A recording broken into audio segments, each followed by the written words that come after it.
Para el ramo de hidrología se presenta el tema de aguas subterráneas, específicamente el de explotación de acuíferos, el cual será presentado a través de un ejercicio, pero antes se dará una introducción acerca del tema. Las aguas subterráneas son aquellas formaciones de agua dulce situadas a nivel superficial de la corteza terrestre y suelen encontrarse en formaciones geológicas impermeables llamadas acuíferos, como se muestra en la imagen. El acuífero es una formación geológica permeable, que puede ser suelo o roca, que contiene agua y permite que la misma circule a través de sus poros o grietas naturalmente. Se puede explotar significativamente a diferencia de otras formaciones geológicas de la misma naturaleza, como el acuicludo y el acuitardo, las cuales al ser impermeable y poco permeable, respectivamente, no permiten que el agua transcurra como si lo hace en un acuífero. Se presentan dos tipos de acuíferos para este trabajo. Acuífero confinado, que se encuentra limitado en su base y en su parte superior por capas impermeables, y el acuífero libre, el cual se encuentra limitado solamente en su base y por arriba está libre, como se muestra en la imagen, donde ambos tienen un suelo impermeable, pero solamente el confinado tiene una capa superior también impermeable. Ahora se van a conocer los pozos de extracción. Para aprovechar las aguas subterráneas en los acuíferos al máximo, se pueden realizar pozos de bombeo para extraerla, la cual puede ser utilizada como uso doméstico, industrial y riego, además de otro uso como para controlar el nivel freático en sectores de construcción, para eliminar elementos contaminantes en otros acuíferos, entre otras acciones. En el caso teórico que vamos a ver, se dice que los pozos de extracción, durante el bombeo, se produce una disminución de su nivel freático o piezométrico, originando así un cono de descenso, como se muestra en la figura, donde la línea puntada azul corresponde al nivel freático natural del suelo, antes de que se coloque esta bomba, y luego al poner la bomba y hacerla funcionar, se produce este cono de descenso, donde esta distancia es la que no importa en los cálculos que se van a ver a continuación. Para esto se utiliza la ecuación general del flujo subterráneo. En acuíferos confinados y libres se utiliza la fórmula de Thiem bajo ciertos supuestos, para así conocer su descenso de nivel freático a cierto caudal, por ejemplo. Algunos de los supuestos básicos que permiten que la fórmula sea más sencilla es que el acuífero es confinado perfecto, que el acuífero tiene un espesor constante, isótropo y homogéneo, que el caudal de bombeo es constante, que la captación es completa, es decir, a través de todo el estrato del acuífero, que esto se llama potencia del acuífero.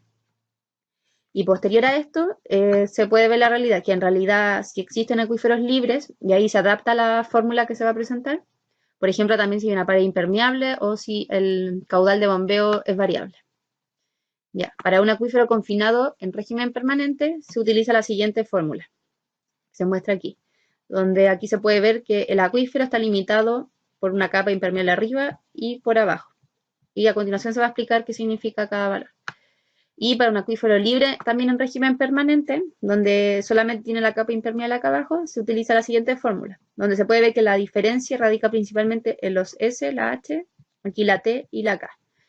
Ya, S va a ser el abatimiento del pozo, es decir, esta distancia, por ejemplo, aquí se puede medir en cualquier lado, pero es de aquí, de hacia arriba hacia abajo. Ese es el abatimiento, que es la profundidad que alcanza cuando la bomba se encuentra en funcionamiento y el nivel freático empieza a disminuir. Esto se mide desde la superficie del agua hacia abajo. H va a ser el complemento de S, que juntos van a sumar el espesor total del acuífero, como se llamó akuífero del acuífero. Entonces, H es la altura del acuífero, pero esta se mide desde su base impermeable hacia arriba. Q es el caudal del pozo que se encuentra en el acuífero. T es la transmisividad del acuífero, cual se utiliza más que nada para los acuíferos en la fórmula de acuífero confinado y representa la capacidad que tiene el acuífero para ceder agua. Y K es la conductividad hidráulica, que define la permeabilidad del suelo. Y a mayor K, más permeable va a ser. Por ejemplo, en un suelo gravoso, el K va a ser alto y el agua va a avanzar rápido por ahí. En cambio, en un suelo arcilloso, el K es muy bajo y el agua, si es que va a avanzar, o se va a quedar atrapada o lo va a hacer muy lentamente. Y R es el radio de influencia, la parte que se quiere estudiar del pozo. Ya. Y se presenta el siguiente ejercicio, el cual corresponde a un acuífero libre, así que se usará esta fórmula. Dice que tiene un acuífero libre y donde se va a construir un pozo. Y además se presenta información de un pozo en un predio vecino. Y en la tabla aquí se resume el ejercicio, que tendrá los datos del pozo A y los del pozo B que ya existen, donde se pueden ver que los diámetros y donde cada uno tiene un piezómetro de referencia para hacer el estudio, que esto mide la altura en ciertos lados, como se ve en la figura. Aquí tenemos el pozo que queremos construir, pozo A, y pozo B, que es el pozo que ya existe, donde se cuenta con los siguientes datos, que cada uno tiene su piezómetro propio y revela cuál es el abatimiento en la ubicación donde se encuentra el piezómetro. Por ejemplo, A está a una distancia de 15 metros de su piezómetro y le marca un abatimiento de 26 metros. Y B, que está a una distancia de 7 metros, le marca un abatimiento de 34 metros. Como se dijo con anterioridad, la altura no es más que el complemento del abatimiento. Por lo tanto, basta con 92, que es el espesor total, la potencia del acuífero, restársela a 34 o a 26 para que nos dé la altura del piezómetro de cada pozo.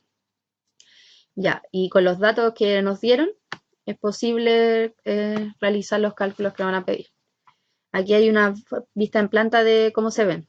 Aquí está el predio vecino. El piezómetro puede estar a cualquier distancia, o sea, a cualquier parte de la circunferencia que se produce aquí por el radio de 15 metros. Puede estar aquí, acá, igual que con B. Ya. Primero se pide determinar la profundidad en el mismo pozo por efecto de extracción propia. Para determinar la profundidad, es decir, el abatimiento que se produce en el mismo pozo a construir, se debe simular que funciona solo el mismo, y utilizando la ecuación general del flujo subterráneo para acuíferos libres, se puede determinar, a partir de lo que debiese registrar, el piezómetro de A, donde se tiene la fórmula de Thiem que se presentó para acuíferos libres, donde H2 va, en este caso uno lo puede elegir cualquiera que sea, siempre que se condiga con su radio. H2 para este caso va a ser la altura registrada en el piezómetro de A, que en este caso es la potencia del acuífero menos el abatimiento que está registrado, como se muestra en la imagen, que es 66 metros. H1 es la incógnita, que es la altura en el mismo pozo funcionando él. Esto después se va a despejar. Q es el caudal máximo de extracción del pozo A, que es 0,016 metros cúbicos por segundo, y K es la conductividad hidráulica del acuífero, que es de 9,44 por 10 elevado a menos 6 metros por segundo. R2, en este caso, va a ser la distancia del pozo a su piezómetro, que es de 15 metros, y R1 es el radio del pozo. Esto ya que se quiere ver la altura, pero no dentro del pozo porque este no es relevante, sino que por fuera de su pared. Por lo tanto, este vendría siendo de 0,14 metros. Se reemplazan en la fórmula ya presentada, se despeja H1 y nos da que 42,83. Pero esta es la altura, nosotros queremos conocer la profundidad que se produce. Por lo tanto, se debe restar al valor de la potencia del acuífero, siendo SA igual a la potencia del acuífero, menos el valor que nos dio anteriormente. Por lo tanto, la profundidad en el mismo pozo que se va a construir por efecto de extracción propia es de 49,17 metros, como se muestra en la figura. Entonces, cuando funciona solo, hasta aquí llega su abatimiento. Siendo 92 todo esto, llega hasta 49,17. Y ahí sigue con su cono de agua. Y ahora, como pregunta B, se pide determinar la profundidad en el pozo si se encuentra funcionando y se encuentra funcionando el otro pozo del predio vecino. Ya, ahora para conocer la profundidad en el pozo A, funcionando ambos pozos, A y B, basta con realizar una sumatoria de los abatimientos que producen ambos pozos en el pozo A, siendo el abatimiento que produce A en sí mismo ya calculado en la pregunta A, dando 49,17 metros. Y ahora solo basta con sumarle el abatimiento que produce el pozo B sobre el pozo A, funcionando él solo. Los abatimientos en los pozos son lineales, por lo tanto solo basta con sumarse, como ya se mencionó. Y se presenta la siguiente figura, donde siempre se usa la referencia a dos datos. En este caso tenemos el del piezómetro de B, que ya está construido, B y piezómetro de B, que esto es lo que le marca a esta distancia. Por lo tanto tenemos estos datos, H, este R, tenemos este A, este R, y nos faltaría solamente el H2, que en este caso ahora va a ser esta nuestra incógnita. Ya, ahora se aplica la misma ecuación anterior, da lo mismo donde uno ponga H2 y H1, siempre que esto se consiga con su radio, y despejando nos da que H2 va a ser 68,67 metros. Y al igual que la anterior, para conocer en realidad cuál es el abatimiento o la profundidad, se le resta la potencia del acuífero a ese número. Y nos da que el abatimiento que produce A sobre B es de 23,33 metros. Como se mencionó anteriormente, basta con sumar los abatimientos, el que nos dio el A y el que nos dio ahora, y dándonos un total de 72,5 metros. Por lo tanto, si ambos pozos están funcionando, y se puede registrar que en el pozo A existe un abatimiento de 72,5 metros. Esto se hace abatimiento en A, abatimiento en B. Como el abatimiento se mide desde la superficie del agua hacia abajo, estos se suman. En el morado se puede ver cómo sería la suma. Y nos da como este resultado final. En la pregunta C nos piden determinar la profundidad en el pozo si está funcionando él y el pozo del predio vecino y existe la pared impermeable a una distancia de 300 metros del pozo del predio vecino y a 260 metros del emplazamiento donde se va a construir el pozo A. Ya, una condición que puede ocurrir es que el acuífero termine lateralmente por una pared impermeable. Y uno de los supuestos básicos que se mencionó en la introducción es que el acuífero es infinito en extensión areal. Pero en la vida real esto no es muy probable que ocurra, ya que existen límites geológicos que afectan la extensión del cono de depresión de cada uno de los pozos de bombeo. Y se representa con el siguiente esquema, donde tenemos el pozo A y el pozo B. Aquí tenemos su cono de depresión, que no fue dibujado hasta aquí al final para no obstruir el dibujo, pero debiese ir en todo el radio. Pero para que se vea la pared impermeable, que llega hasta aquí y pasa más allá, ¿no? Es una distancia muy larga su radio. Lo mismo con el pozo B. Los radios fueron calculados, pero no se pusieron en el ejercicio, ya que no era para comprobar si pasaban por la pared impermeable, ¿no? Y sí pasa. El acuífero llega hasta la pared impermeable y se ve interrumpido su cono de depresión. Ya, y como la pared corta el cono de depresión, el abatimiento en el pozo A puede verse afectado. Por lo tanto, para calcular el abatimiento que produce al estar situado a esa distancia, se pueden realizar los llamados pozos espejos de A y B, los cuales se encuentran al otro lado de la pared impermeable, se encuentran a la misma distancia que se encuentra el pozo original a la pared, pero desde el otro lado, y presentan las mismas características. Estos son unos supuestos que se hacen para poder estimar qué pasaría con el abatimiento en el pozo A si existe esta pared. Entonces, primero se va a ver el abatimiento que produce el pozo espejo A sobre el pozo A real. Ya, como se puede ver, el pozo A como que se clona aquí, a la misma distancia, hasta 260 de acá.